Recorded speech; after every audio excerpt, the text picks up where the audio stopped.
For more great shows like the one you're about to enjoy, visit electronicmediacollective.com. And now, our feature presentation. Hello and welcome to the Movie Graveyard. We have an end of summer special for you. We're going to deviate a little more from the regular formula of bringing out those old video store classics that you got tired of. We're going to bring one out that not a lot of people have actually probably seen in a very long time. Ain't that right, Zach?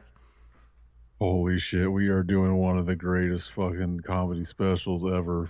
Yeah. I guess you could consider this a comedy special. Yeah, it was a comedy special, yeah. Fucking the Tom Green Subway Monkey Hour. Yeah. You know what's so funny?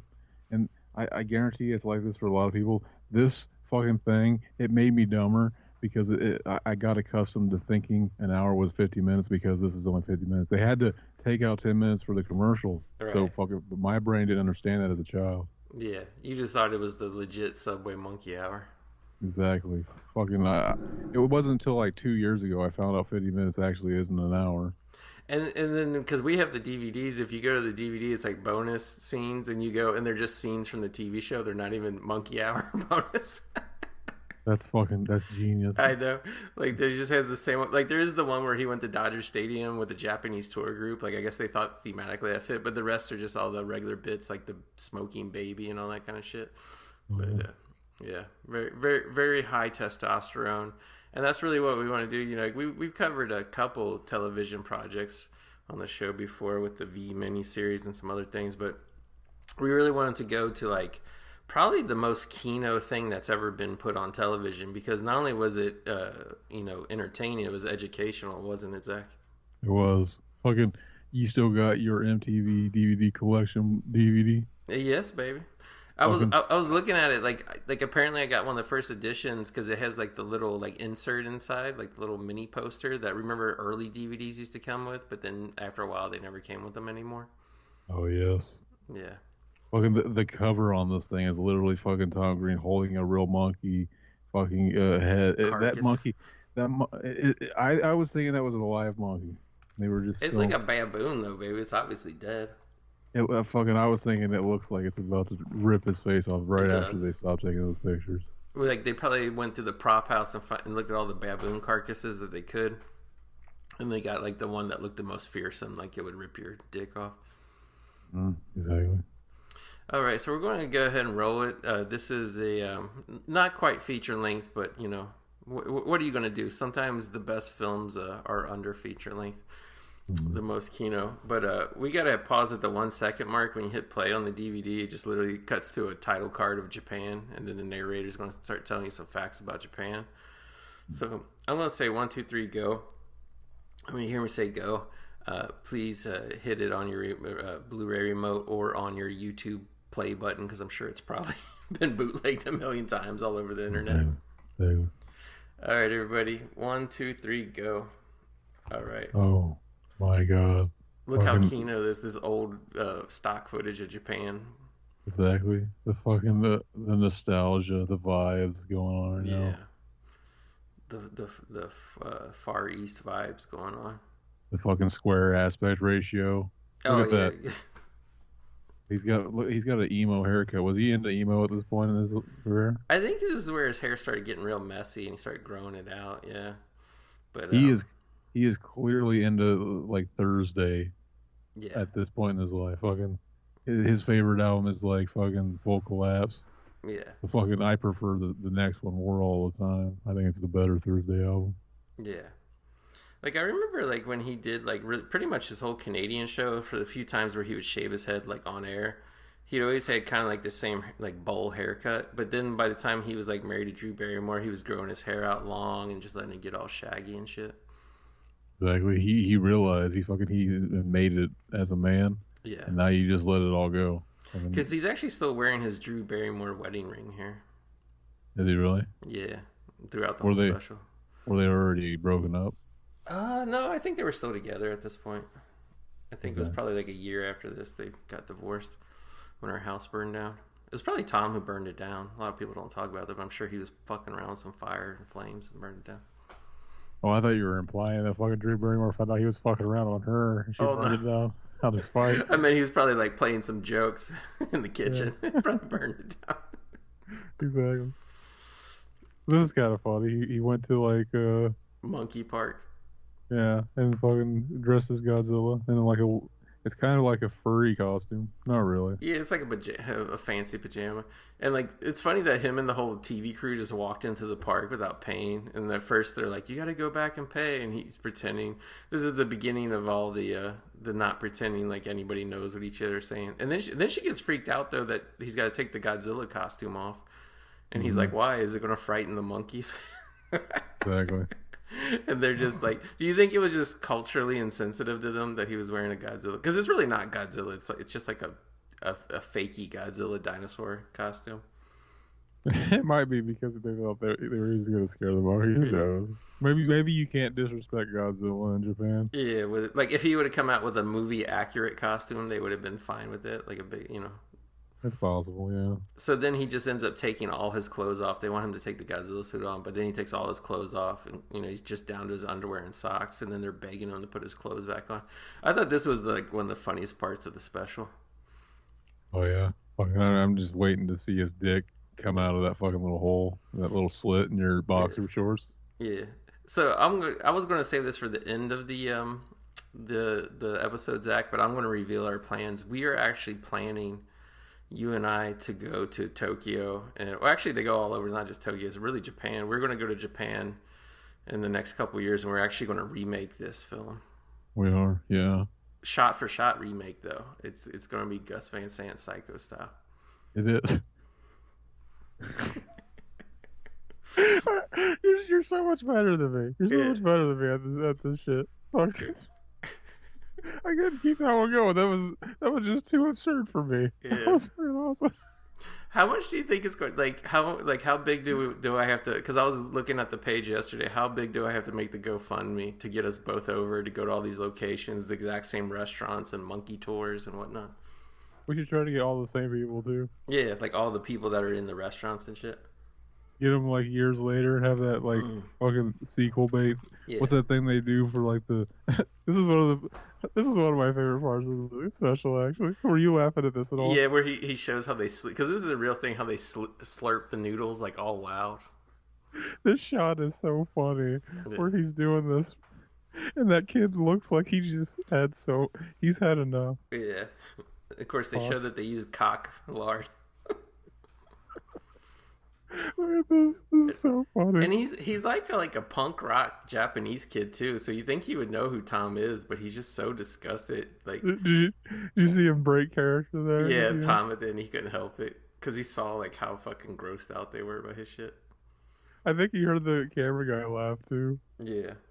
but what's funny is he breaks character and the kid next to him still doesn't laugh. He's just like, ugh, yeah. I'm so done with it. Because he was just sitting down at everybody's table, just like bursting in on their shit. I gotta admit though, every time I watch that scene, it makes me want to go, because like I never really been to a noodle shop. Like there was a few in LA, like right before I moved away from LA, that popped up around movie theaters and shit, and like I never went to one of those. It oddly did want me to try noodles. Yeah. Fucking just slurp that shit. Let that shit slurp. Yeah. Like the sound that kid makes when he goes, I heard they had to pump the cum out of her stomach in Rob Zombie's Halloween. That noise that kid makes. Why do you make a slurp sound? Pumping cum. Yeah. And then maybe he like takes his fist and like opens it. It's like, what are you? Yeah. You know what's so stupid when you see like bullies and shit, and they're always like making fun of slutty girls? It's like in real life, like why? Like those are the girls you should be hanging out with. Exactly. Because like when you're in high school, you're not gonna marry any of those girls. Like you just want to fuck them. You know what I mean? Exactly. You just want to do a big cum. Okay. I love this part where the tour shows they go to like a really ugly demon statue, and Tom just screams and he gets scared and he runs away and he's screaming all the way up these like giant steps. How culturally insensitive do you think he's being? Yeah. And then he laughs when the guy falls down the steps, some businessman guy. And then he starts yelling and laughing out of a megaphone. Yeah. What's really weird about this special though is like there's sometimes where he like really really fucks with people and they're super good natured, and there's other times where he doesn't do that much and people get pissed. It's really weird, like the Japanese people's reactions. Probably depends on the type of day someone's having when you meet them. Yeah. I think he's talking about like if this special is culturally insensitive. I actually think the voiceover shit that the narrator says like is actually the most culturally inappropriate shit. It's kind of, it has the motif of like fucking, it's telling us something, being educational, but he's saying things that are like goofy, like Yeah, like he's always obviously saying not. like there's that one part where he's saying I think it's later, but he's saying that like all Japanese people want to be American, which obviously is not fucking true. Like, This part, fucking, where he's just singing the song. yeah, How long this goes on, where he's turning the fucking the knob off on the mic and then going back down the fucking. the guy's trying to stop it, but like this is what I mean though. Like this guy is just like so good natured. Like he fucks with them for like 5 minutes straight. Like it goes on for so long that they actually just cut the bit and he's still doing it. Like who knows how long this went on. Hmm. Like I mean, he could probably go around and start doing it again now. But like, isn't it awesome that like at some certain point in time, like nobody knew who Tom Green was, and he could just go to any city in the world and do this shit. Hmm. I remember that. I remember like fucking just all of a sudden, like I brought this up before, I'm pretty sure, but I think with like the Sacha Baron Cohen guy, Yeah, fucking Bull Rat and stuff, I think fucking if Tom Green would have been fucking on the cutting edge of that idea and fucking made like fucking Freddy Got Fingered, like real people's reaction, yeah, fucking type of stuff, like the movie probably would be still talked about to this day, maybe. yeah. How scary is it that Freddy Got Fingered is owned by Disney now? Fucking, that is insane. I think I have to complain about Disney on every single episode. Like no kidding, I really do. And and I'm sure the listeners are so damn sick of hearing it, but it's like they really do affect everything. Now they're fucking up our chances of ever getting Freddy Got Fingered on Blu-ray. Hmm. Freddy Got Fingered on Blu-ray. That's just something that sounds so fucking good to the ears. It does. I'm practically coming out of every fucking pore in my body right now. I would do a big came if we got Freddy Got Fingered 4K. Hell yeah. And I don't even really like 4K that much, honestly. But for Freddy Got Fingered, it would be amazing. This part where they're like Yeah, fucking the monkeys try to steal their food. yeah. And, It was like just stealing tons of it. And what's funny is like these are like wild monkeys out on the side of the road, and they're still trained to steal human food. Did you see when he closed the door? That one monkey like jumped out, jumped out really. there wasn't even like room. I remember when me and my dad were watching this, we were amazed by that. We kept rewinding it. We couldn't believe that he jumped out as the door was closing. Like, how did he even fit? You know what I mean? He was fucking quick. Yeah, he was. Another one stays in there. No one bites the dust. Yeah, I think this is my favorite part where they trap the monkey. But yeah, here's a great thing with the Godzilla costume. He's at the Tokyo airport. They have like some kind of mock-up of little airplanes and little cars driving around. He gets to do his Godzilla homage. And then the best part at the end, he takes out the helmet. He goes, "How was my acting?" Like it wasn't even that funny until he did that. I like how they keep calling it too with the label of Japan Subway Monkey Hour Japan. Like you couldn't do Subway Monkey Hour anywhere but Japan. Exactly. This is probably the most, what did you say, boundary pushing part of the special at the sushi restaurant. When I went back and watched it, this was one that I was like, "Oh yeah, I remember this is the one that stuck with me." So there's like a conveyor belt that goes around this. Like we have a thing like this actually here, but here it's like they're little water boats that go around on like a little river, and you take the stuff off the. But it's hard though because you got to grab that shit before it like flies away. But yeah, he puts a small video camera, a vibrating dildo turned on, and then also a walkie-talkie. So as it goes around to everybody in front of everybody in the restaurant, he's saying through the walkie-talkie, "I'm a dildo. I'm a dildo." And of course, the chef like pulls it out, and the waitress comes and goes, "Are these your things?" The walkie-talkie and camera and dildo, and he's got the other walkie-talkie. He's like, "Oh no, these aren't my thing. Oh, this is my thing." But he lets her keep the dildo. I thought that was awesome. You imagine how much that dildo would go for on eBay right now if that lady kept it. Well, let's try to fucking make a replica and just see how much it would sell for. Yeah, just fake it. Yeah. That's how we'll fund our remake. We'll just sell the fake dildo. Mm. Yeah. And was, this is like probably the closest they got in trouble because the sushi chef guy was like, as they were leaving and trying to get out of there before they got in trouble, he was going, "Come back here, come back here." Like I think they had called the cops on him. yeah. Fucking, I like that he's just saying I'm a dildo too. Like Yeah. when you think about the bit, it's like, what would a dildo that could talk say? Yeah, And that's clearly what it would say. They don't talk to him that much, but I really like this guy who's like his translator in a couple of the bits. This older guy, he's got a good sense of humor. Is he the same guy that takes him to the CV shit right here? Yeah. Oh wait, this is it. Did you see the way he? Did you see the way he turned around and looked at the camera? I know. It's so sinister. So they go to like this tiny shitty apartment where there's another old Japanese guy who's selling schoolgirls panties. It's so fucked up. I want to do this though when you go to Japan. I mean, assuming it's not illegal. I actually don't think it is. I've heard of people doing this. He set it up saying like, this is shady shit. I don't know if this is legal. Yeah. And then the guy's going, "Don't film me. I don't want people to know I do this." And Tom's like, "You don't want people to know you sell women's panties?" But they give you the photos. Like the panties all come in like a little baggie, and you get the photo of the girl who wore it. So that's pretty cool.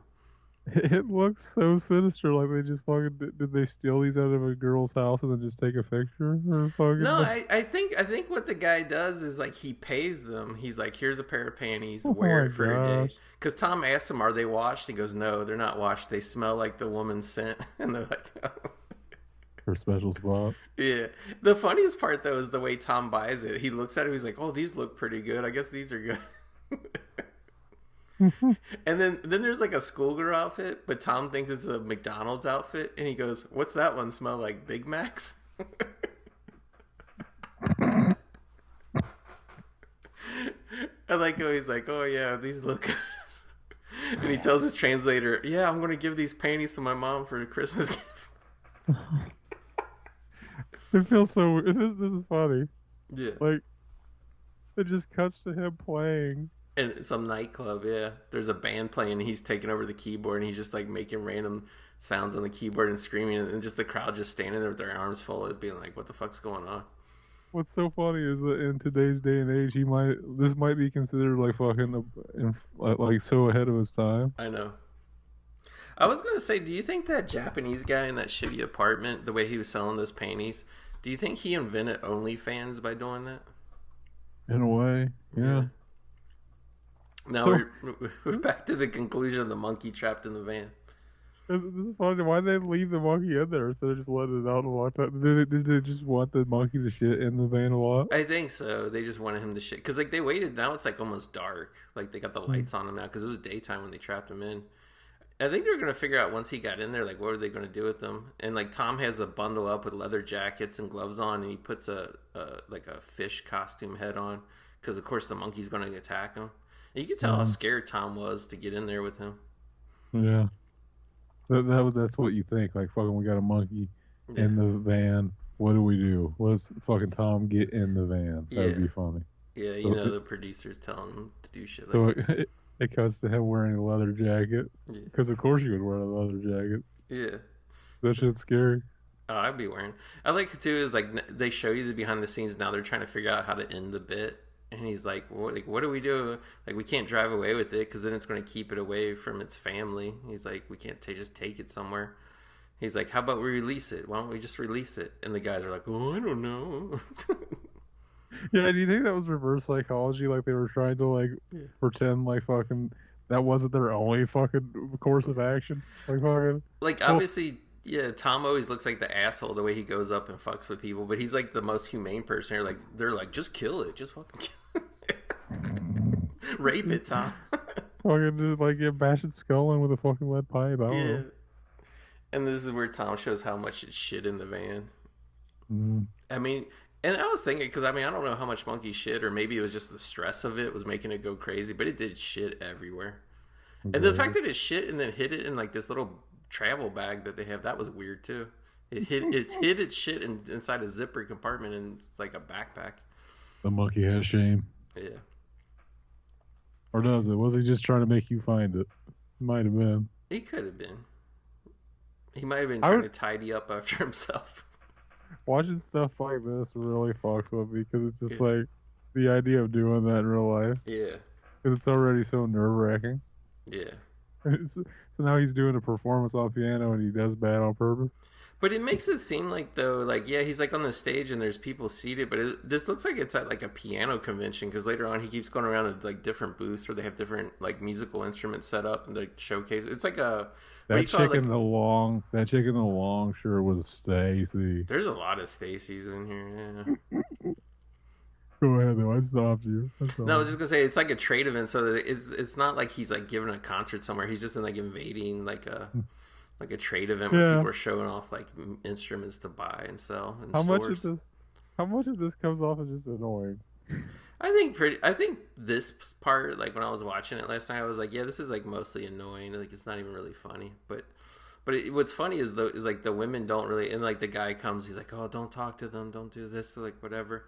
And then Tom starts telling him a bunch of jibber jabber about like bringing back gaming boards and all this weird shit. See, I got a kind of a chuckle out of this because you can see how awkward they think it is, and they're Yeah, just like, "What is happening?" I know. And he just won't stop doing it. But could you imagine though, like if you were somewhere and like a foreign person, because obviously like not everybody, you know, like Japan's not like other countries where like half the people speak English. Like a lot of the people do, but you can tell they speak very limited.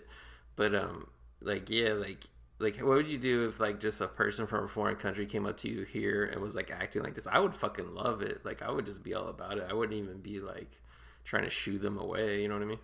Hmm. It depends on the mood you're in, because there are some days where it's like I can see people being like, "Fucking fuck this guy."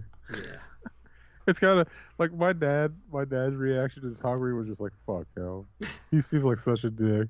Yeah, and there was always those people too that would just say all he ever did was scream, and like I'm like, well, like, I mean, on some things, but like there was a lot of shit where he actually came up with like really kind of clever shit to say. Yeah. It is. It's an acquired taste. Or Yeah, I maybe loved it. it's not. Yeah, I loved it from the beginning. I did too. Yeah. I remember when I stumbled across it. It was like probably the first episode that they aired on MTV. Like most Americans, I found out about him through MTV, and I remember like it was so weird. Like I thought he was Ronald Reagan's son, Ronald Reagan Jr.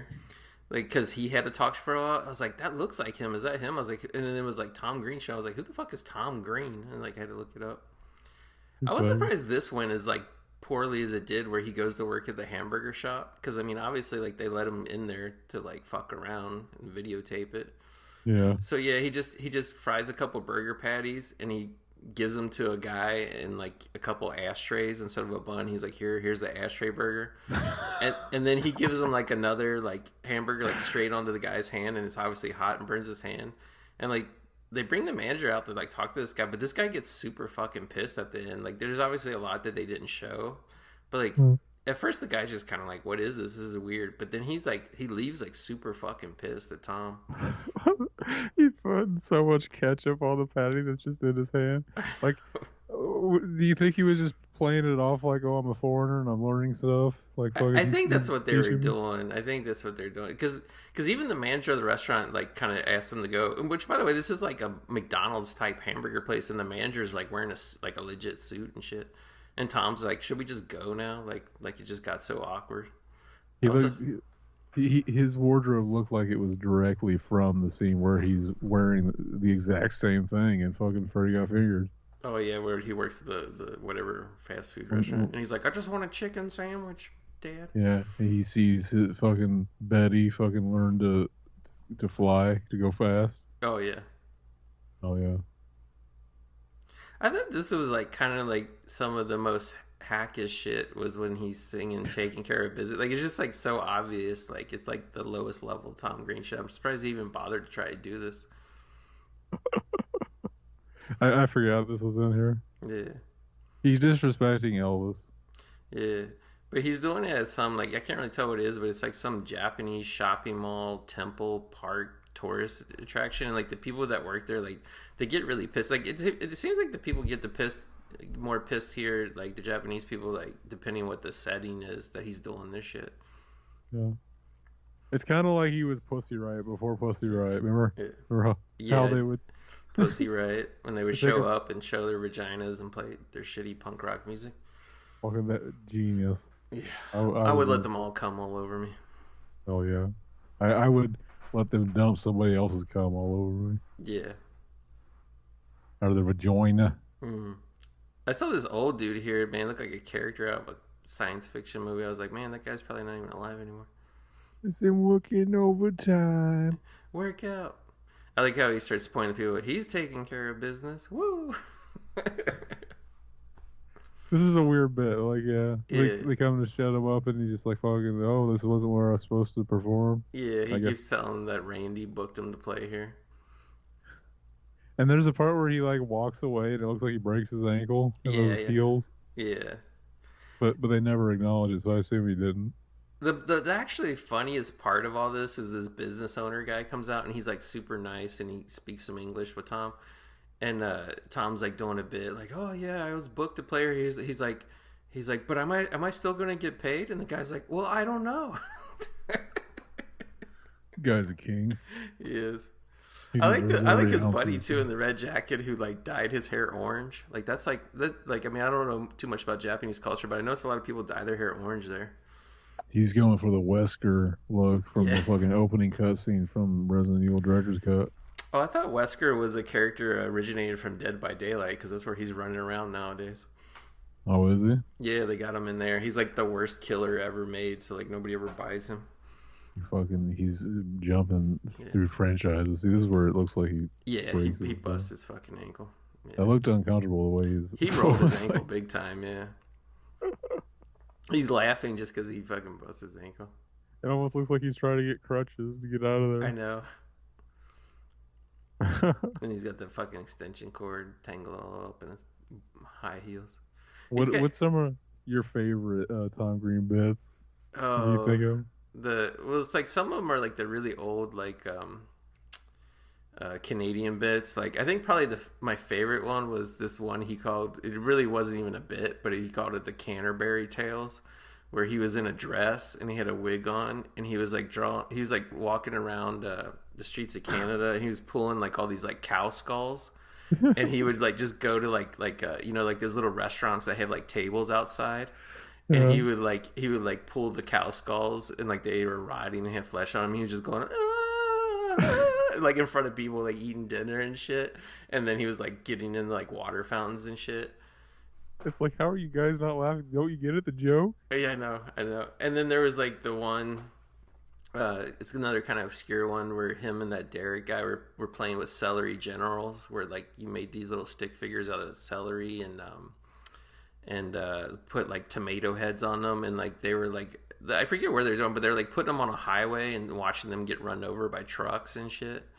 It was kind of goofy, but I mean, there's obviously the classics like Slutmobile and all that shit. Like that's the shit that got you into Tom Green. But I kind of like more like just the obscure ones where it was just really goofy. There was one too. It wasn't really a bit like, you know how his Canadian show he did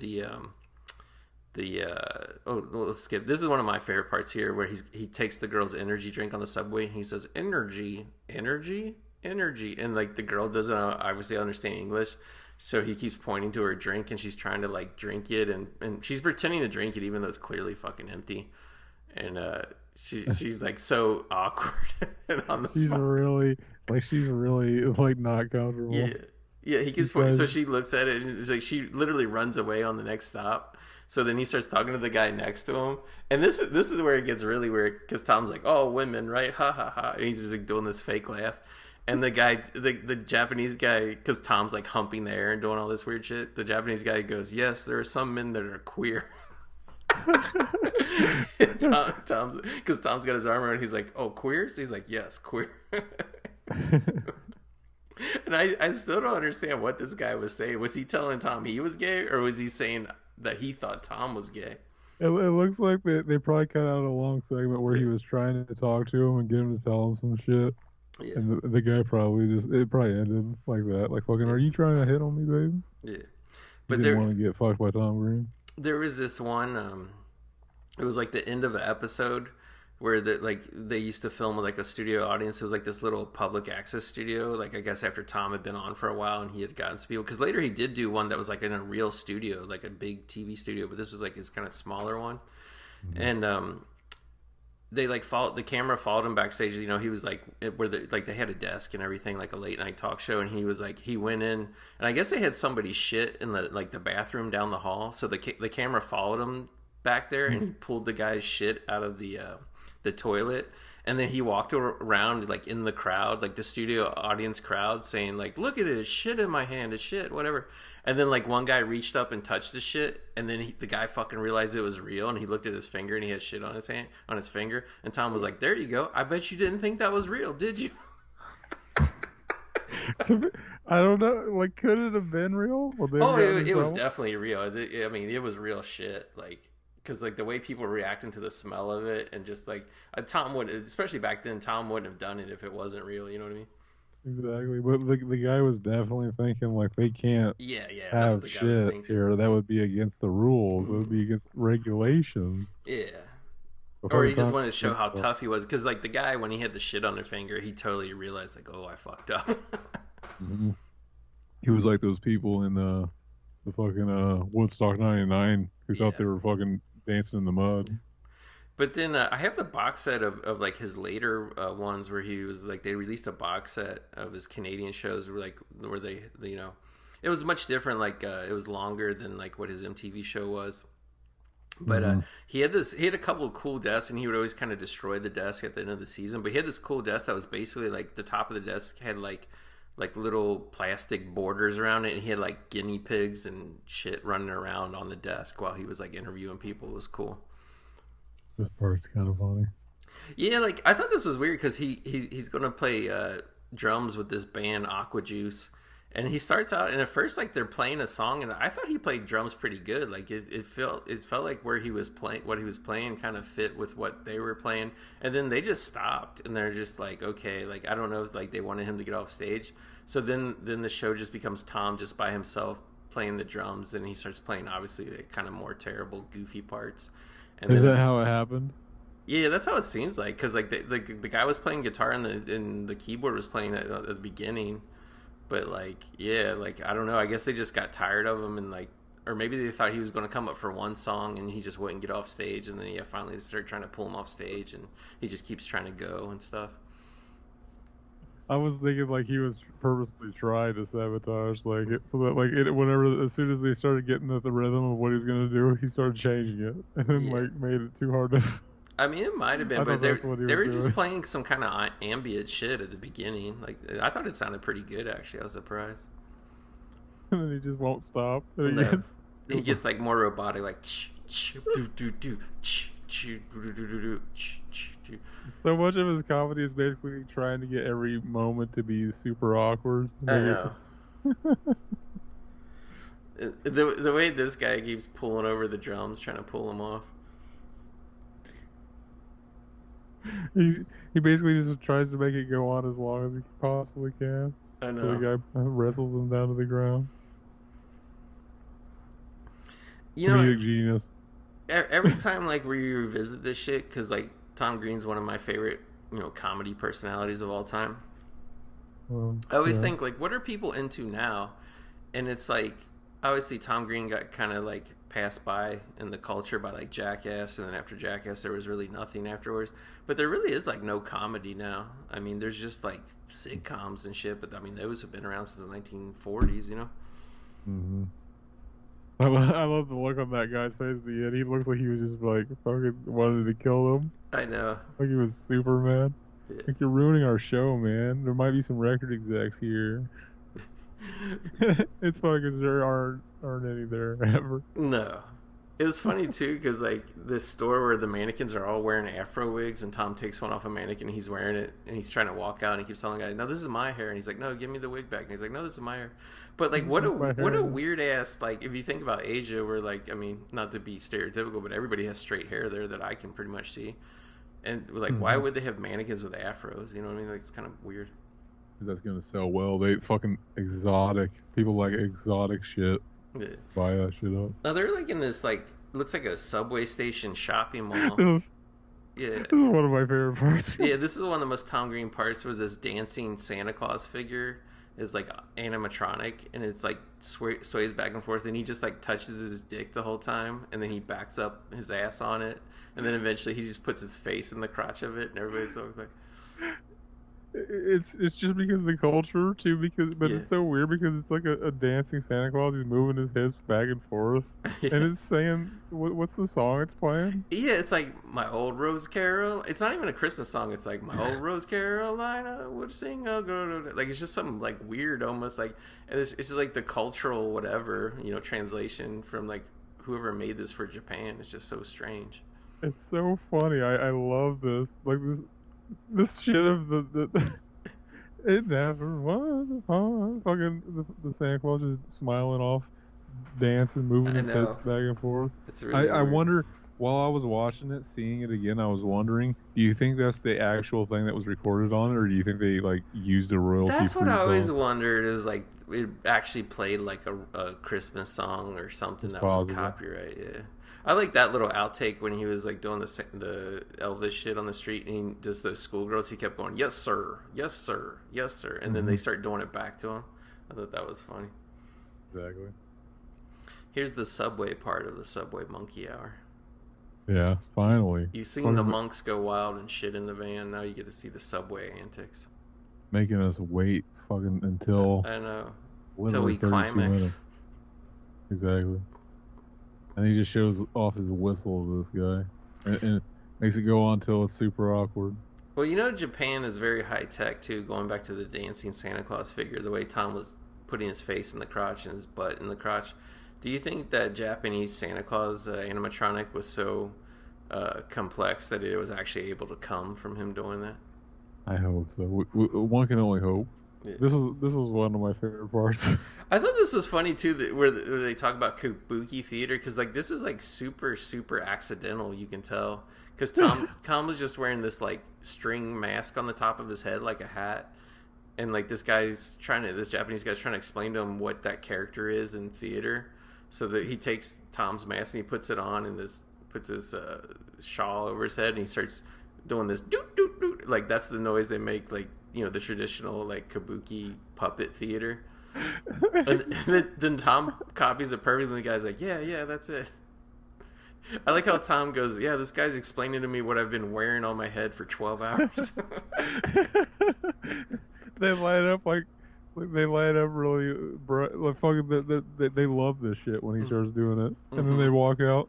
He's just like, what just happened? Yeah, Tom's like, what's just happened? Tom was actually weirded out. You think Tom, being the crazy guy that he is, he would be all about like meeting a person with personality. Yeah, this part probably aged the worst. The fork costume. Basically, it opens up by telling us that these are like fucking homeless people. And they're sleeping in these like compartments or something. They're not homeless people. They're like business travelers and shit with a capsule hotel. It's just is like, that what it said? Yeah. It's a low cost. I've actually watched videos of people in capsule hotels. I always wanted to stay in one. Fuck it, this hasn't aged poorly then. No, it's actually really. You thought they were homeless? They're all like nice. I mean, they're not dressed because they're in their underwear and shit, but they're like nicely groomed businessmen. What's funny is we don't even do this for the homeless. But no, we can't even be bothered to do this in America.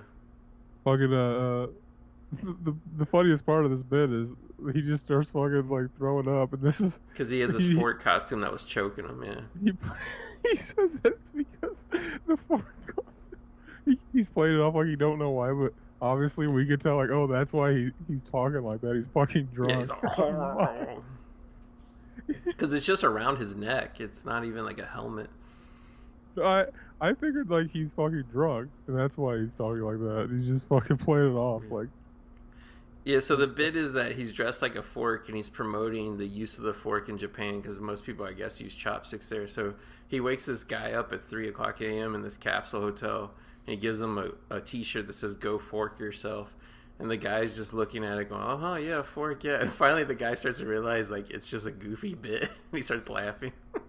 When I thought this was, like, all homeless people, I thought, like, dude, this fucking bit was made by, like, the guy from American Psycho himself. Yeah. Fucking, like, literally, like, fucking, you know what you should do, Tom? You should go into, like, where all the homeless people sleep. and give him this shirt that says "Go fork yourself," and it's a fork flipping him off. Yeah. That'd be so funny. Is But now mean. all It was makes way sense. more mean spirited you thought in your mind. Yeah. Yeah, like the place I actually originally found out about capsule hotels was this movie called New Rose Hotel with Christopher Walken, Willem Dafoe, and Ozzy Argento, and it's basically about corporate espionage. And they take this street hooker and they try to train her to be a high class hooker to sabotage this Japanese guy who runs this big Japanese company. He's like a creative genius, and they want to fuck this company up. They're getting paid to sabotage him. And then, of course, like Willem Dafoe falls in love with the hooker, played by Ozzy Argento, and then they get double crossed and they get fucked over. And I think Christopher Walken gets killed. So like Willem Dafoe, like 3/4 of the movie is like cutting back and forth to him hiding out in one of these capsule hotels, and he's like the one he's in is even more fucked up than the one Tom Green went to. He's like almost in like a little barrel crouched in there, and he's just literally like replaying the events of the movie in his head throughout the whole running time, and he's crying. And then I think there's one part where he actually fucking masturbates in there while he's crying. You think that's what the little monkey did in Donkey Kong Country whenever the second player died and you had to wait to fucking because you had to go break the barrel to let him out? You think that's what he did in there? Probably, most likely. It's probably a cultural thing. Oh, this is one of my favorite parts where he meets the clown and the street clown. And, like, do you remember the street clown dude's voice? Tom keeps telling him, "You're a clown, you're a clown." He's like, "Uh-huh, uh-huh. Oh, yeah, I'm a clown." Like, this dude has the most effeminate fucking voice I've ever fucking heard. It's just like a woman's voice doesn't even sound like this. This guy is more woman than woman. It's fucking amazing. More woman than woman. And I think, yeah, that Rob Zombie song. Exactly. This plays to me like fucking he's trying so hard. Like this makes me think that he had to know English a little bit to get this job. Yeah. And fucking Tom Green's testing that. And fucking this guy's getting super fucking nervous. Yeah. Like he's gonna find out. He seems like the clown guy. He seems really young too. It seems like he's probably just like some 20-year-old guy. You know what I mean? And it's funny, in my mind it seems like Tom knows and he's got to figure it out. Like this guy doesn't know English. He's supposed to know English, so he's trying to test him. But then Tom starts doing this weird shit with his mouth. He goes bop bop bop bop bop, and then like the guy copies it perfectly. It's pretty fucking uncanny. And basically, the guy realized. I think what happened there is the guy realized, oh, this is a bit. So then he started doing it music-like, and then Tom's like, "Fuck, that's way too musical." I think they should have took that guy around with them like the rest of the day. Yeah. It's like the fucking This is the fun.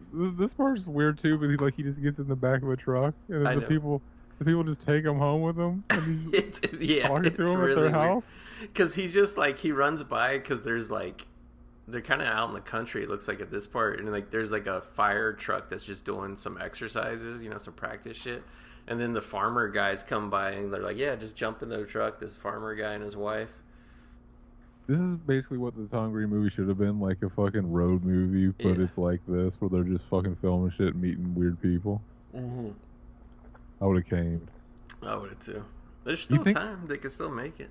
You think this might have been sad? Like those people like thought like, oh, some American got in the back of a car. He's got like a camera. Like I guess we're gonna die or something. Yeah.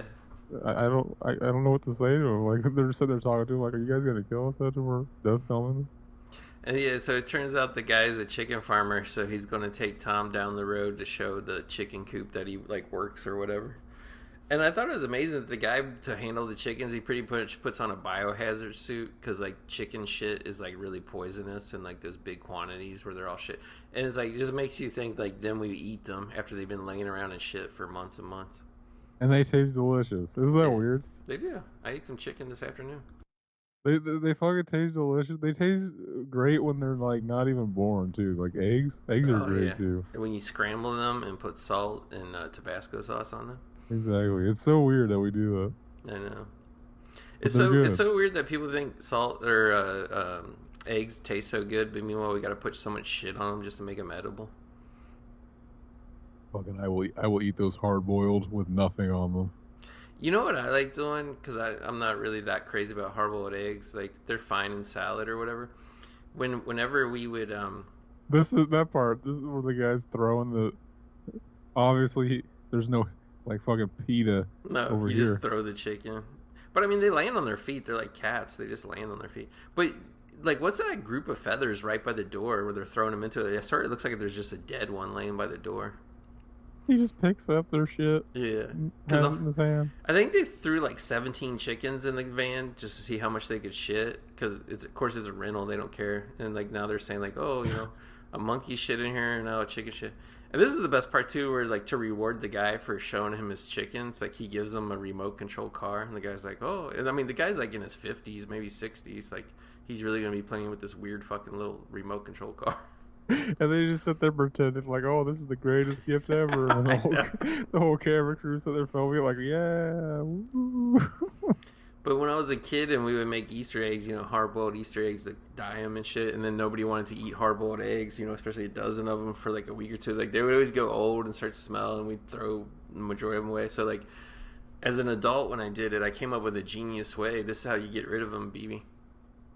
If you just don't want to eat plain hard-boiled eggs, is get tortillas and some pico de gallo. You make breakfast burritos out of them for like a week, and you can use like 3 eggs in each burrito, and it's perfect. Oh yeah. You just like take them out of the shell, you mash them up into like little pieces. Also put shredded cheese in there, microwave that shit for like 30 seconds, like everything gets heated up, melt it, and then put the pico de gallo up, and then roll it up in a breakfast burrito. It is fucking delicious, BB. Fucking, you are making my mouth so fucking water. Like you're not gonna. It's gonna be so easy to suck your dick tonight, baby. I know. If we choose to do so. If we choose to. It's our choice. Over the internet. It's my body, my choice. Exactly. It's just like OnlyFans. It's my choice. Mm-hmm. To make $300 a month to show the world my pussy. I love this too, where they talk about the machine says, "Why don't you have anything to drink? Choose one, making you feeling better." Making you better feeling. Feeling. This is the most iconic scene to me. Yeah. Now this girl in the blue is so Stacy, I think.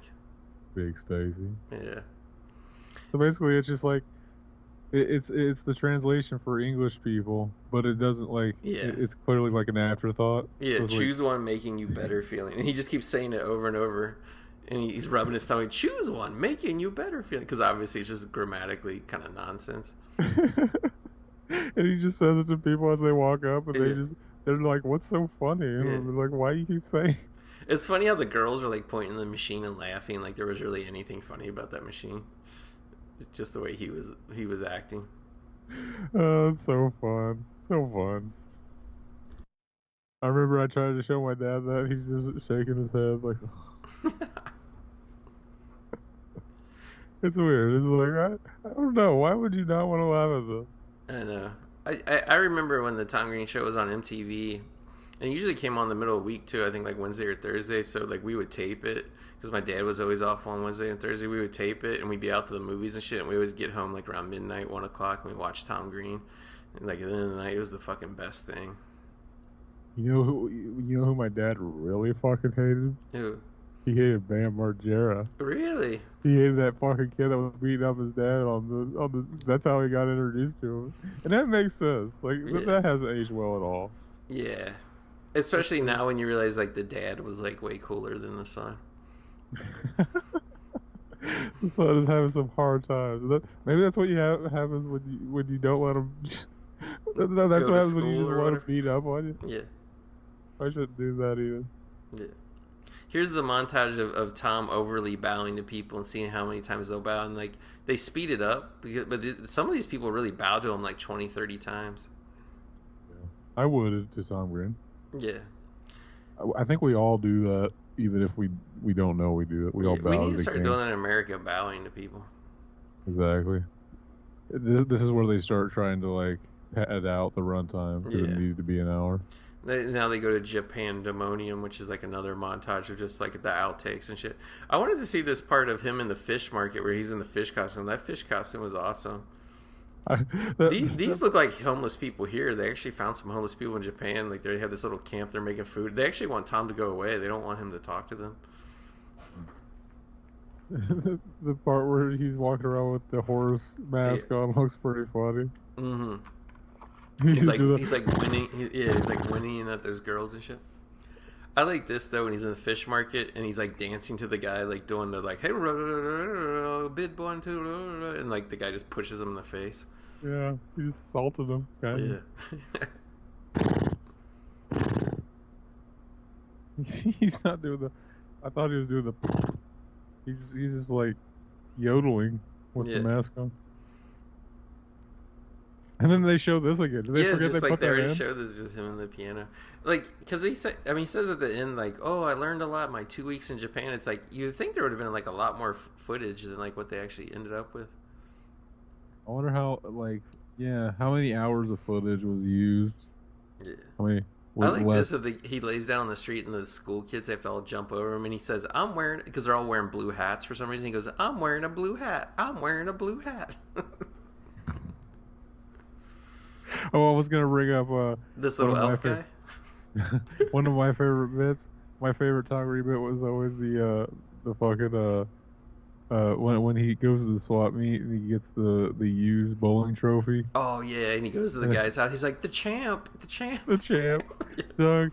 Will you take a picture with me with the bowling trophy? 'Cause you're the champ, Doug. Yeah, which that was ingenious that they found the guy's fucking like house and from the phone book or whatever. But why would That's you such ever a great- donate something like that that had your fucking name on it, your first and last name? It's probably like fucking like he could have gave it away to somebody that they gave it away. No. I mean, I get it. There's some things that are like worthless, kind of, but you just donate them because like then the Goodwill or whoever you're donating to will look at them and be like, either we can sell this or not. But it's like there's some things like you just know, like a personalized bowling trophy with your first and last name on it. Like you can't give that to anybody. You can't reuse that. Like throw that shit in the trash. Yeah.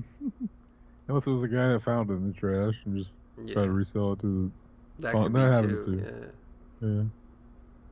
Yeah, I do like the way it ends with like the montage and Tom's voiceover, and he's like I learned a lot my time in Japan. He's like you know, but it's really nice. MTV, you know, they paid for the trip and the hotel, even though it was kind of a crappy hotel, and even the food. So thanks for the free trip, MTV. This is almost like the same message he leaves us with in Freddy Got Fingered when he's literally holding the check. He's like, they gave me fucking $1 million. I bought this. I bought a helicopter, and that's all of it. There it is. Easy come, easy go. What a king. King Chad.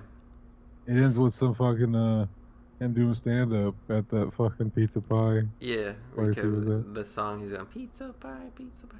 But yeah, I actually met Tom a couple times. The last time I met him, I actually got to talk to him for like 3 or 4 minutes. He's a super nice guy. King Chad in real life, just like you would imagine. Very humble. You know. Yeah. You think he'd come on and do a fucking episode with us? He probably would. I haven't talked to him since, let's see, December 26, 2010, but I'm sure he probably remembers me. Oh, yeah, probably. I don't know why he wouldn't. Yeah. You guys are fucking on a first name basis and everything. He signed my DVD, so. Dang. Yeah. Was it the Subway Monkey Hour? No, it actually wasn't. I took this other one called, it was like a compilation of his Canadian ones. I think it was called like Raw Meats and Rare Treats, and he was looking at it. He's like, where'd you get this? Because it was like obviously like an older one, you know? Mm-hmm. Like, I don't even know if he even knew like they released it or something. The way he was looking at it, but yeah. Did you make this? Yeah, he's like, what is this? Pretty much what his reaction was. And talked to him.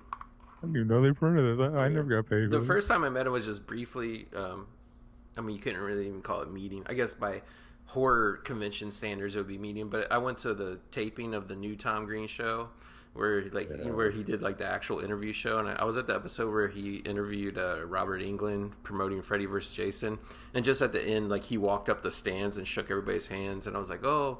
You gonna make another MC Face album? And he like looked at me. He was like, "No." He's like, "Probably not." And he just walked away. No. Yeah. Fucking MC Face. Yeah, I no. love the Slaughter You Oughta. I know. I love that CD. Like Phil D's loved it too. Because I remember I got it like I ordered it right when the Tom Green show came on MTV, and I looked him up and found on whatever Canadian shit you could get, and I got the MC Face. And I remember it was like just like maybe 2 months later, like I played it for Phil D's, and Phil D's wanted a copy, so he went to order it from the. It was actually it wasn't even from Tom. It was from independent record company that put it out. I guess they ran out of copies, and I don't know why they just didn't make more, or maybe Tom didn't want to. But like, yeah, so Phil D's, he had to pay like $50 to like get his like off eBay. You know what I mean? Wonder if he used that whole Canadian thing where they fucking give you money to make albums, fucking or whatever. Maybe, yeah. You know what sucks too? I don't know why, but that's what I wanted Tom to sign that time I went to see him, and I looked and I couldn't, for some reason. I mean, I found it afterwards, but for some reason I misplaced that CD. I wanted him to sign the inside both as MC Face and Tom Green, because he appears as both characters on the CD. But like, yeah, but I still got my DVD signed by him. Fucking, that's some Kino shit. It is. Very king shit. It's cool too when you can like meet people and it's like not in like a weird way where it's like you're paying to meet them. I mean, I paid to see his comedy show that night, but you know what I mean. But didn't you go to like a Q&A screening of Freddie Got Finger too? No. Oh, I thought you said something. I went to, the 3 times I seen him, I went to the taping of his show. And then I went to that comedy show. Oh yeah. And then like later, like maybe 6 or 7 years, I saw him do stand up comedy again at a Bally's Casino in Las Vegas when I went to Las Vegas. But there was like no meet and greet afterwards. Like, you know, most people like like Pauly Shore, when he travels around, like afterwards, like he signs shit and you buy shit from him. Like Tom didn't do that. Like it might have been just because he was doing a residency thing. Like maybe Tom does it because my dad saw Tom do stand up in Louisville, Kentucky, but like maybe the Vegas thing, they just wanted you to like leave and shit. It was like the weirdest fucking thing like I ever fucking went in, because like right before like it wasn't like, oh, you could just like go into like the comedy club part. It was like all in this casino. It was in Bally's Casino, and like, but they only let you in like right before the show started. It wasn't like, oh, it was like a bar, like you know, or like a real comedy club. Like you can, if you're going to the show that night, you can walk in as early as you want and get drinks. You know what I mean?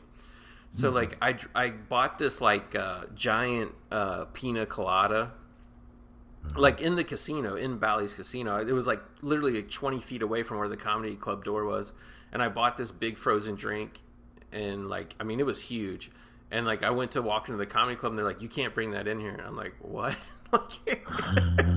Because like you couldn't even like it wasn't like I could have like went in and like, I don't know if it was like a thing where maybe the comedy club was like owned by somebody else, but it was in the casino. It was just weird. They're like, no. So like I was like chugging, because it was like the seating was like first comes first serve. So I was chugging this giant like 32-ounce it was frozen too. It wasn't even like a booze drink where you could just gulp gulp gulp. It was like big chunks of ice and shit in it.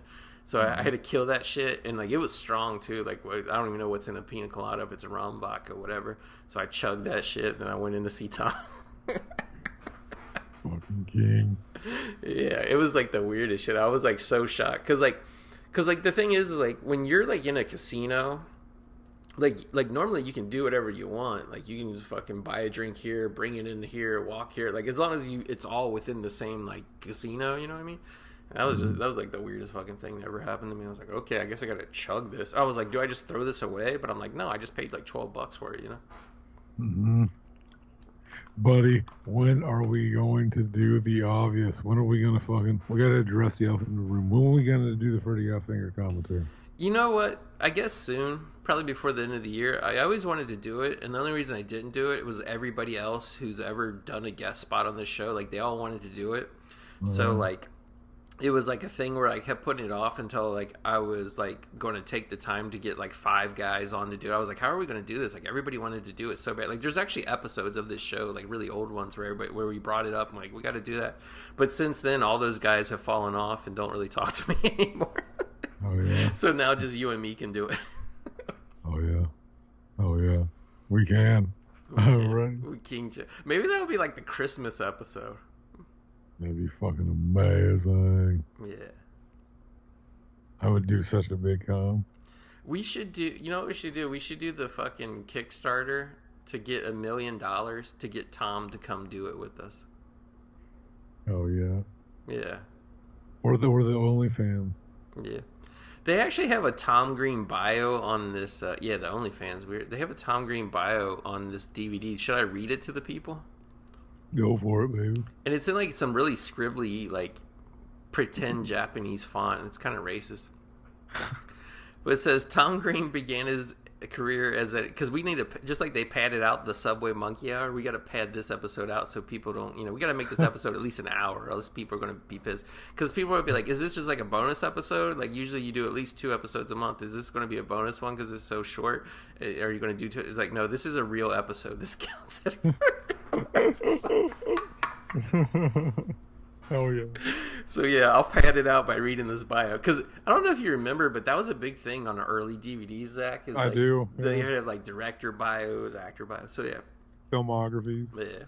So Tom Green began his career as an amateur stand-up comedian at Yuck Yucks Comedy Club in Ottawa, Ontario. While taking a television production course at Algonquin College, Green released Organized Rhyme, Check the OR, a rap album under the Island Records label. 2 music videos were released with the album, one of which earned the band a Canadian Juno Award nomination. Now I have to click an arrow to read more on the next page. Yeah, it's fucking Kino already. It is. After the release of his album, Green developed and hosted The Midnight Caller, a radio show that aired on the University of Ottawa's, what is this? I guess it's CHUO. I guess that was the name of the radio station, like the call letters. The show was the most popular program on the station for several years.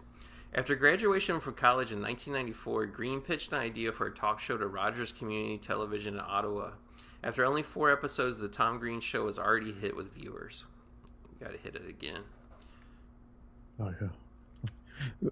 The Tom Green mythos is fucking blowing my mind right now. It is. When I hit this arrow too, this is the last page thing, but when I hit this area, or this arrow to go forward, it takes like 30 seconds.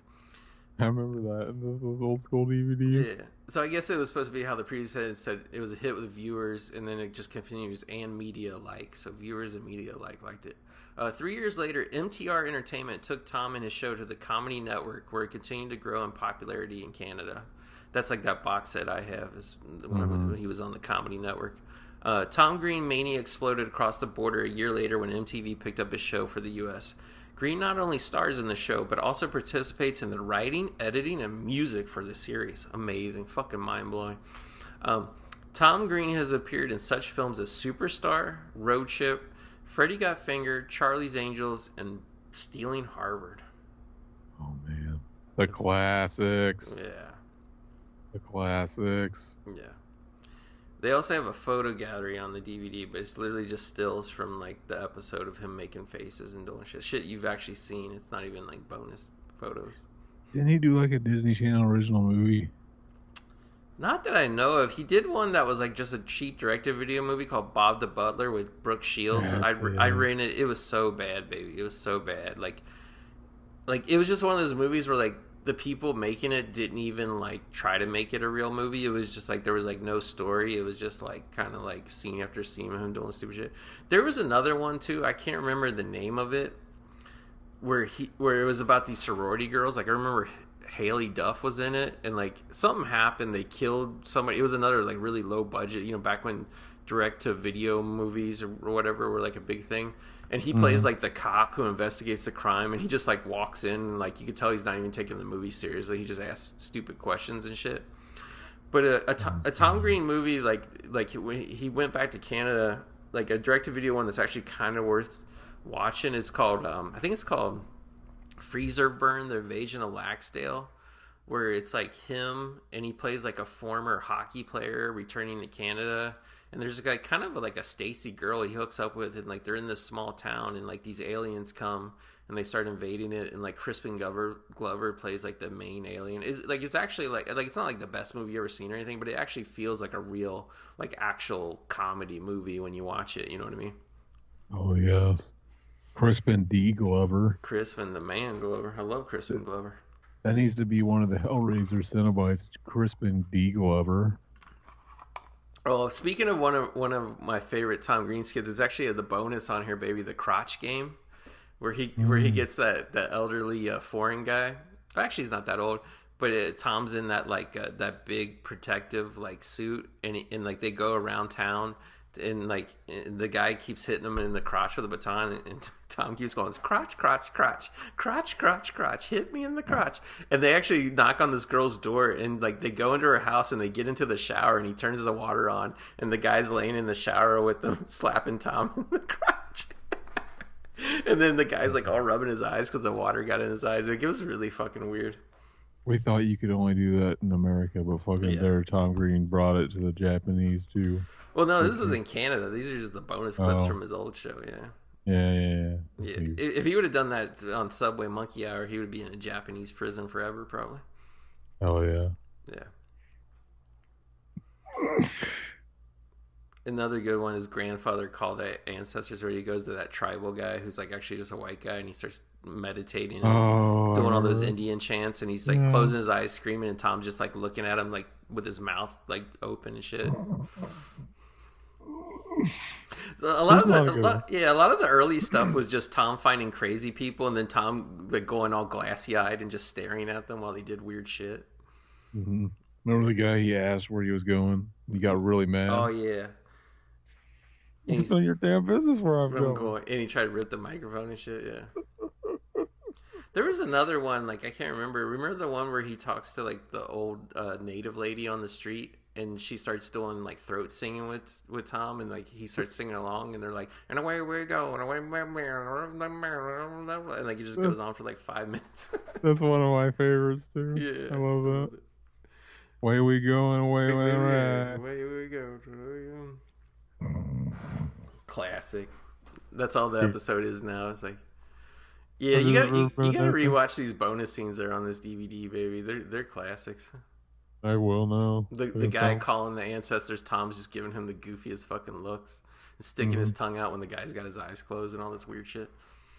Oh yeah, I wonder if anybody likes Tom Green as much as we do right now. Probably not. Probably nobody likes him. That's probably why this will be the lowest download. Like if I thought the what was it? The Palookaville episode was going to be low down rated. No, that was the Tom Green Subway Monkey Hour.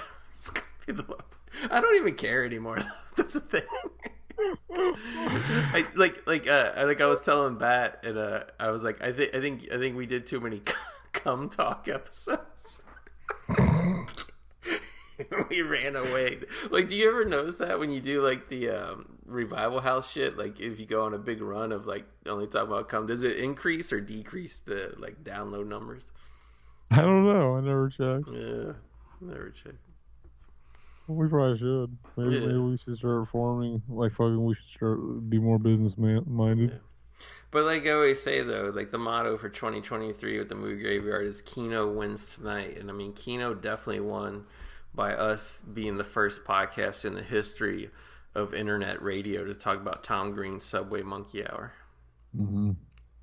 Oh yeah, the amount of cane that I knew was going to be here, like the fucking expectations, they were fucking astronomical, but we have surpassed. Oh, we have surpassed them, and the thing is like, you know, it's just going to be taken up another notch because a lot of people, you know, the movie theater industry, getting back to Kino, the movie theater industry has taken a hard time after the whatever you want to call it, the post bug era. Some people on YouTube call it because they don't want to say the word for some reason. But Tom Cruise saved the box office last summer with it was Top Gun Part 2. And then this summer they were like, what's going to be the big movie? And everybody figured it'd be Mission Impossible because it was Tom Cruise again, but it wasn't. Movie theaters were just getting ready to shutter their doors, and then the big hit of the summer came out, Zach, and that was The Haunted Mansion. Yeah. So what's with Haunted Mansion grossing billions at the box office and keeping movie theaters, like they can't even keep the popcorn inside. Like the farmers can't even grow the popcorn kernels fast enough to get them to the movie theaters now because Haunted Mansion's playing to pop all the popcorn that everybody wants to eat while they watch Haunted Mansion. So what I'm thinking is when we remake the Tom Green Subway Monkey Hour, instead of just putting it on TV the way Tom did, we release it theatrically and it becomes the movie that's going to save the summer box office of either 2024 or 2025, whichever year we get it finished.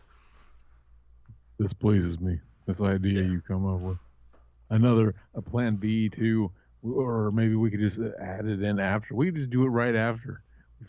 We are good. I think it's time. Tom Green, fucking like you said, fucking Mission Impossible 2, fucking Maverick. Yeah, that was big. We're gonna fucking now we're gonna have fucking Tom Green come back, and he's gonna save Hollywood. He's gonna make fucking Freddy Got Fingered too, Yeah. and Freddy Got Fingered. Wait, Freddy versus Jason got fingered. Freddy versus Jason got fingered. It'd be amazing.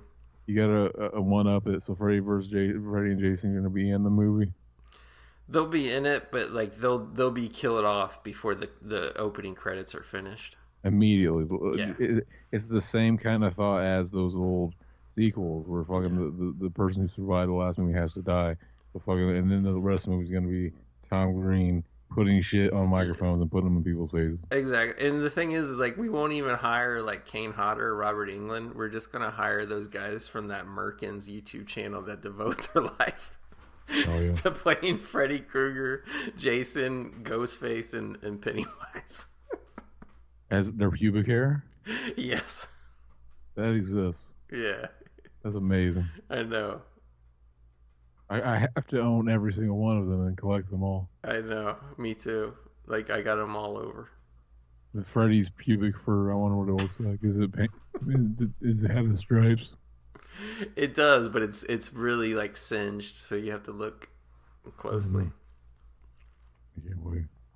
And it's good too that they what do you call it? That they picked a name that was so central to the horror genre for their YouTube channel. It makes perfect sense. Like if you know there's like a group of guys who devote their life to paying homage to the classic 1980s horror movie monsters, what would the name of their channel be? It's going to be the Merkins, right? Oh yeah. Oh, yeah. It's short for Americans. Mm-hmm. Speaking of what do you call it? Speaking of like groups, musicians, bands that pay tribute to horror movies with their music. Baby, you ever listen to the Ice Nine Kills? I've heard of them. Yeah, like they put out a few albums, but like their albums that got big, their last two albums is they do the thing kind of like the Misfits, where they make a song themed around a movie. Like each song on the album is about a movie. You know what I mean? Okay. Yeah, like I really like them. I started listening to their music on Spotify while I play video games this year, and I actually really got into it. Like at first, I couldn't stand them. It was weird. It was like I couldn't stand them, but the more I listened, I liked it. They did a concert in my town a couple days ago, last Sunday actually, and it was an outdoor concert, and I wanted to go, but there was like two bad things. First, it was like a what do you call it, like a fake little festival. And they weren't the headliners, so like I didn't know how long they would actually play. And then it was outdoors and it was over 100 degrees. But because it was like outdoors and it was only like a half mile from my house, I opened the window and I listened to the concert. Oh yes. I couldn't see the concert, but I could hear it. So I was like standing by my bedroom window with the window open, fucking standing up, rocking out, singing along to my favorite songs. Cayman. Mm-hmm. And they did my favorite song, which is about Jaws. Oh yeah. Yeah. I'm trying to think of the Misfits version of a Jaws song. I'm surprised they didn't have one. They didn't have one, which is weird because like Jaws was probably the biggest horror movie of the time when the Misfits came out. You'd have to incorporate the fucking theme song somehow. That's what Ice Nine Kills does. The song is actually it's probably their best song musically and lyrically. But then there's like the part where they do like the simulated distress call from the orca and then the guy's like 15 minutes we're gonna be fucking shark bait, and then there's the part where Jaws attacks, and then there's like the song goes dun dun, like with the guitar, it's like all fuzzy, it's like dun dun dun. But they always do this thing, like they put out a live video of it too, of their concert, but they always do this corny thing where they have somebody come out in like a really bad Tom Green shark suit, and then the lead singer gets the crowd to chant "fuck that shark," and everybody goes "fuck this," and I could hear them so like really all over town, because like I don't know why, like where it was, you could hear this music pretty much all over town, because like when they were done playing and the last band of the night was playing, I went to the gas station like another mile away and I could still hear that concert going on too. But yeah, so I heard everybody screaming across my fucking what do you call it, town, going "fuck that shark, fuck." I was just like, what do the old people that live here think when they go outside and they hear people chanting "fuck the shark"? Yeah, I agree. I just noticed there's trivia for the Subway Monkey Hour, Is there? and the one thing I'm seeing it says most of the people in this film are unaware they are being mocked. Yeah. That's a weird way to say it. That makes it seem worse that Yeah, we're it makes laughing it at like it. we're saying. But if you don't know you're being mocked, is it really bad? Exactly. Yeah, probably like it. I I guess would we're like all it. being mocked. Yeah. Technically, he could play it off like maybe we're all being mocked. Fucking, I think this comedy I'm doing is stupid. And you're the example I'm setting. Fucking, I'm trying to say, look at you guys for laughing. Exactly. So, Dang. is there anything else you wanted to wrap up? Because summer 2023 is coming to close. I mean, was it really a great, eventful summer for you, the way it's been for everybody else in America? Fucking blistering heat. Yeah, I know. Very lame. It's like the summer went from being hot to being like microwave time. Mm. Like regular hot, like you're at the beach, you're stripping down, jump in the pool after 20 minutes to cool off. Like now it's just like you just go out. I actually got sun rash because I was a dummy. I was doing my exercise walks and I was wearing a muscle shirt, and I went out 2 days in a row wearing the same muscle shirt. And after I came home the second night, I had sun rash on my the top of my arms. Mm-hmm. It was gross. Sunburn, I always say. Sun rash is. I've never heard it said that. Well, yeah, That's it was like because I was like, "What's wrong with my arms? Like, is it that's the allergic California. reaction?" It's sun rash. Is you get the sunburn, but then you get like my whole top of my arm was covered in little bubbles, baby, and they Oh, itched. I was like, "Did I?" I was like, I knew what it was because the whole reason I went out in the muscle shirt to begin with because I wanted my arms to stop being so pasty. But fucking do the blisters that are full of pus? Are they really full of cane? I don't know. I didn't scratch them open. I actually did what I was supposed to do and rubbed the aloe vera on them for a week till they went away. But I am always tempted to scratch things open yeah, every me time. too. If it's like a legit zit, I always like rip it open. Yeah. It's so satisfying to watch that fucking cane shoot out of your pimple. You know what's weird is like usually if it's like a whitehead, it comes out white and it looks like cane. But like you ever have it where sometimes it comes out and it's like yellow? Hell yes, Yeah, that's like that's real good shit. pus. Yeah, Yeah, that's a good it's shit. not fake. Yeah, that's a good. Shit. That's when you know you struck gold, baby. I don't know. That's when you know. I'm trying to think of something like good I've done this summer, or just something. I can't even think about it. It's just like summer is just like an inconvenience now. Like when you were in school, you couldn't wait to be in summer and be with your friends, or like when you're in college, you can't wait for summer to come. So like you and your friends go all to the college night at the bar and shit. And there's always tons of girls. Like when you're like an adult, like summer means nothing. It's just hot. It sucks. Mm-hmm. Pretty much. Yeah. And like summer, like movie going season, it's like it just sucks now too because it's like really like you're lucky now. Like I remember when I was like coming out of high school, like yeah, it seemed like there was a new movie you wanted to see like every like weekend. Like all the big action movies are coming out with Nicolas Cage and shit. And like now it's just like what even comes out. There's just I don't know feminine films for people to go see and enjoy and fucking I don't know douche to use Yeah, Massengill to like are you allowed to bring the Massengill into the theater with you now when you watch these these feminized classics? I don't the know. what into the theater? The Massengill, that bag. When I was a kid, there was always commercials for Massengill, and it was like I guess a pre-made douche women would buy, and they would squirt in their vaginas, Oh yeah. and then I Oh guess that yeah. would clean it out. Like I don't know. Fucking, we gotta go see Margot Robbie, however you say her name. Yeah. She's like she's named after the lady from Friday the 13th Is she? series. Her name Oh is yeah, Roby. Yeah, I love Roby. I kind of got a Stacy. I mean, I had a crush on Roby when I was like a kid, but I kind of got a re-crush on her like last year when I bought the DVDs of Friday the 13th. I started watching it, and I was like, damn, this chick really is as Stacy as I thought she was. If they ever make a new Wishmaster movie, Mm-hmm. there should be a scene where the guy wishes he was fucking Roby, and that fucking Wishmaster pretends like he misheard him, and he's fucking Moby. Oh, That would be a Kino there experience. was. I've actually been to a Moby concert, believe it or not, back when I used to go to like every concert that came to my town back then. Oh yes. What was it like? It was good. Like I'm not gonna I even bought some Moby merch. I had a Moby fishing hat for a while, a Moby T-shirt. That song he did with Gwen Stefani. Mm. Here we are now going to the inside. I think this might have actually been right before that, believe it or not, baby. And that was, you met him before he made the classic. Yeah, I think I saw Moby like 96 or 97. I think maybe that song was like 98. It might have been your meeting that inspired him to write that song. Yeah. I think the one concert I can't believe I went to was Ben Folds 5, where he just played the piano. I mean, they played rock, but the guy was just sitting there playing a piano the whole time. Oh, yeah. It wasn't bad. Like, I mean, I don't mean to shit on it, but it just was interesting. Like, but that was back then, like, in the days, like, it'd be like during like really any time of the year, not even summertime, but like if my dad was off work and there was somebody playing in town, it'd be like, oh, you want to go see what it'd even be people that like we wouldn't even listen to or have any CDs of. It just be like, oh, let's just go to the show, see what it's like.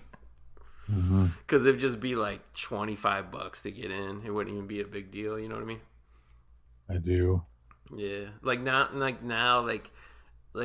have Skype meetings, like team meetings at work, like it's just always people like in disbelief that people pay like $4,000 to go see Taylor Swift, and I'm just I just sit there quiet and I'm just like, yeah, you don't have to though.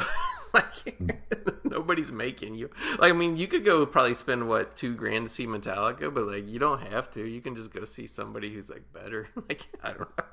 Yeah. Fucking do it, don't do it. Yeah. Fucking, you should be spending $40 to go see Death Grips like I did. Yeah, I saw you went to see Death Grips, baby. How was that? That was insane. It was kind of like it was like a top tier kind of concert experience, because it was like fucking, I went in and it was like we all went in, it was like fucking there was no opener. Right. Those are the best shows when there's no opener and they just start playing early. Exactly. They just fucking, there was no intro, they just started playing songs. And there was no banter whatsoever to the crowd. Like when they came out, like, and they like were picking up their guitars and strapping them on and shit, where they just like talking to each other in full view of everybody else and shit, and just didn't care, like not even caring that there was like a crowd of people there. Pretty much. It looked like you were close to the stage though. Was it like a small venue or what was it? Fucking, it was about 1,000 people. Oh, that's actually a lot. Yeah, I thought it was like a little bar that fit like 300 or 400 people. It was fucking, it was a big place. And fucking like about the time I was like, man, I'm really fucking sore. It was over. And they didn't say anything. They just walked off stage. It was just, like you didn't even know if an encore was coming. They just left. It's like shrouded in fucking like mysticism, because it's just like, are they breaking up? Or because they put out an album and then just disappeared off the face of the earth. Really? You know who I really want to go see, and hopefully you and me can go see him together, is we need to go see our boy when he plays with the Locusts. Oh yeah. Yeah, that's like the one band I would pay $1,000 to go see. The Locusts? I thought you didn't like them. I mean, they're terrible, but I mean, how often can you experience something like that? Exactly.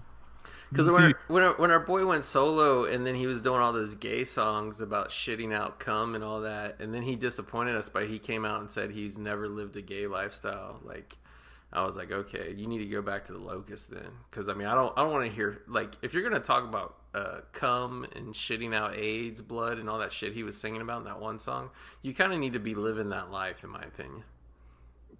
Did you see Vinegar Syndrome is putting out a documentary about him? No.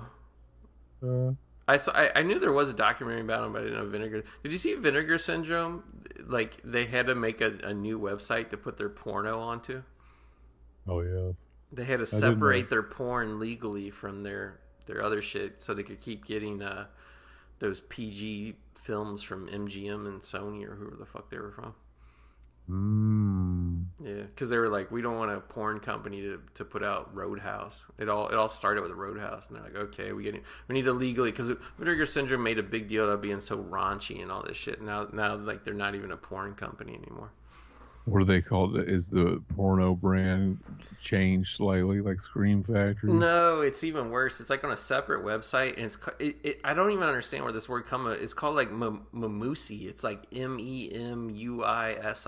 I was like, what is this shit? And it's got like this weird bootleg, almost like Starbucks looking logo of like this mermaid looking chick, and it's like a blue logo. It's really fucking whack.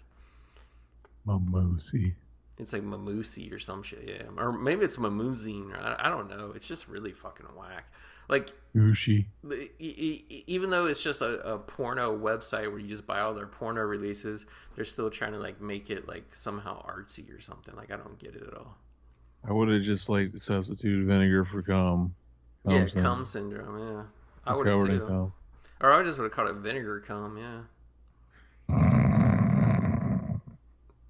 And you know, like instead of that lady with her leg that fills up yellow, like you just show like a vinegar bottle that fills up with white. Or they give you like one of the power ups you get in Mario Kart or something. Like, vinegar cum. Vinegar cum. Yeah. Use vinegar cum at you. You can't drive for 5 minutes. And like you get hit with that shit and you go all wonky and start driving sideways and all that shit. It makes your glasses streak and you're like, I can't see. Yeah. Not your glass, it's your windshield. It's funny that everybody loves Mario Kart so much. The first Mario Kart I had was actually, believe it or not, for 3DS because I didn't play Nintendo games for a long time. And I was like, oh, this is awesome. And like it was like my favorite game for 3DS. And then when I got, what is it called? Switch? When I got that, I bought Mario Kart 8. And I was like, oh, this will even be better. It was Mario Kart on the big TV. It didn't play the same. It was weird. I was like, I didn't like it. It was just boring. It's weird. It wasn't as fun for some reason, not playing in 3D, a tiny little screen. But now Nintendo's going to put Disney out of business, baby. Do you see that Mario Brothers movie? They're like 1.5 billions. Oh, yes. Mario's taking over. Because, like Mario historically has such a rich background in history and mythology around it of the guy jumping on the fucking turtle shells that, nobody can compete with that. Yeah. Don't talk shit about the Mario Bros, man. Fucking Mario Brothers, Mario and Luigi Mario. We all know what the real film is. We all know where the Kino lies. With the Bob Hoskins, yeah. Oh yeah. Well, that was made in the gritty shadow of Batman, 1989 by Tim Burton. Made in that mold. Yeah. Nothing about the video game insight in the plot. By the way, how are they the Mario Bros when only one of them's named Mario? Exactly. They fucking told us. We had to know, and fucking Mario's name is Mario, and and also too, you hardly ever see Luigi in comparison. Which ever since I was a kid, I always liked Luigi better for some reason. But like, yeah, them fuckers are hardly ever side by side. Even when you get the games, like the newer games where they have like story and shit. Like if you do play as Luigi for a bit, he's always like on his own separate like little shit. You never see them like running 2x2 right next to each other. That's why. That's because John Leguizamo and Bob Hoskins actually hated each other in real life. Yeah. Who would you rather? I don't even know if I want to ask this. Who do you think would do a better job of actually making? Like, I'm not saying who's physically more attractive, but who would actually make you come harder, Princess Peach or the Mushroom Guy? What's his name? Toadstool with the mushroom head? Is that where he keeps all his cane up in that hat? Okay, it drains out of there when he comes. It's like a big tank. Hey, remember that? What was the Cum Brain cartoon guy where he had the big head that was swollen because he retentioned all his semen?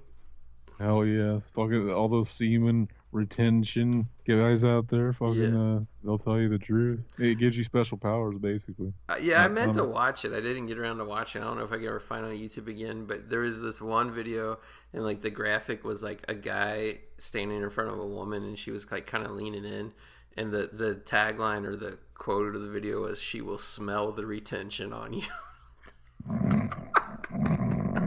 can smell.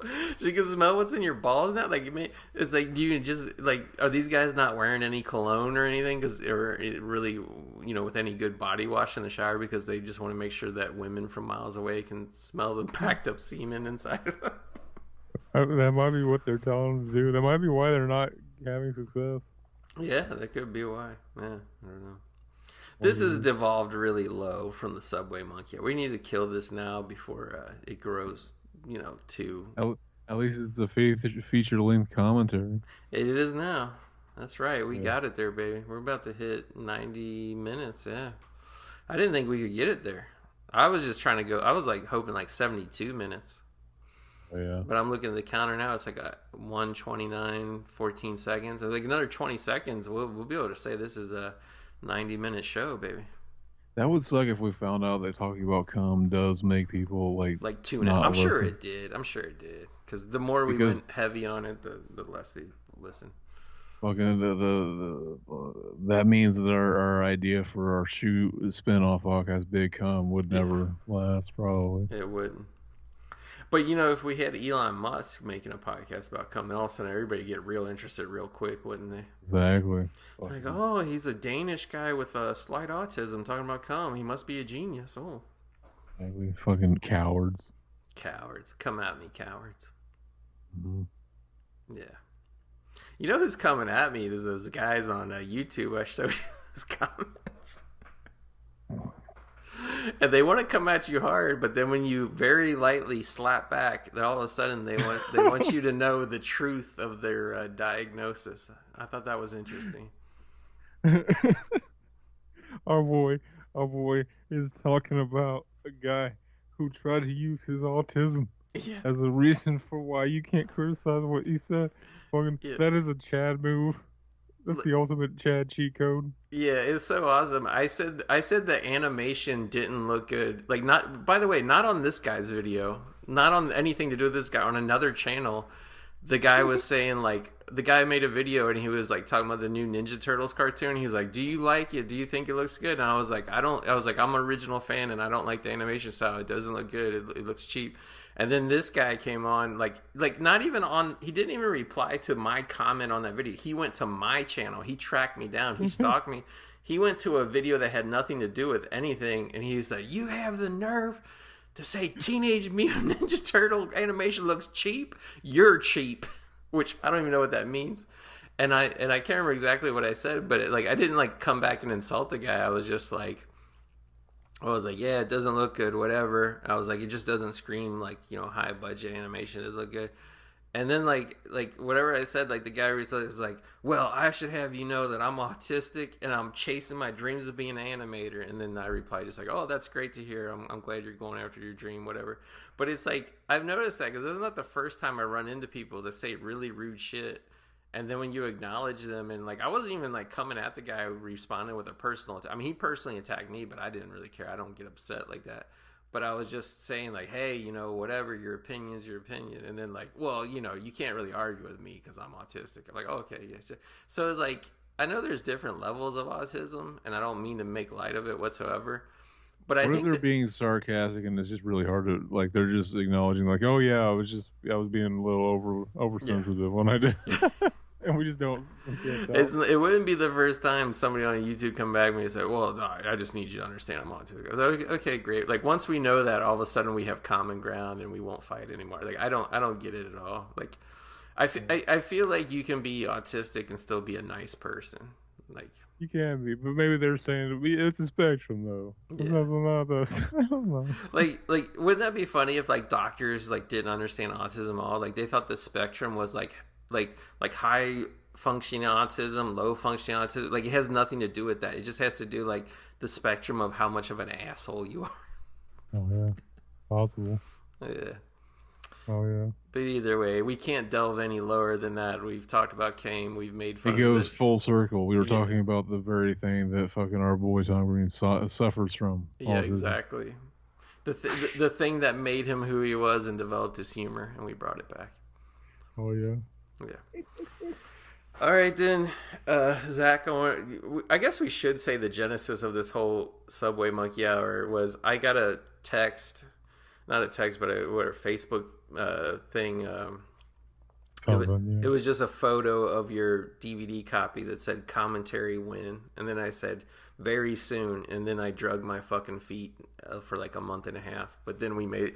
But then, like, after with no warning at all, I just asked Zach yesterday, "You want to do it?" And then he said, "Yeah, I got to do it tomorrow." I'm like, "Okay, great, let's do it." Oh yeah. Oh yes. I love how, like, I gaslit you, I strung you along for 90 days almost, and then when I asked you to jump, you said anything for the Subway Monkey Hour. Exactly. It was just fucking the Subway, the Monkey. The Subway Monkey Hour, yeah. And it's an hour long, so it's like 30 minutes of Subway, 30 Yep. minutes of Monkey. And it's kind of like they tell you exactly what you get right in there. Exactly. Except for the fact that an hour isn't 50 minutes. No, it's not. So anyway, Zach, thank you for the inspiration for this great episode and making another dream come true of mine of talking about Tom Green's Subway Monkey Hour in Japan. Loved it. It's a classic piece of cinema that everybody should... I think probably like the modern filmmaking masters like Christopher Nolan and Greta Gerwig should study this piece of kino to find out what their next big hit is going to be inspired from.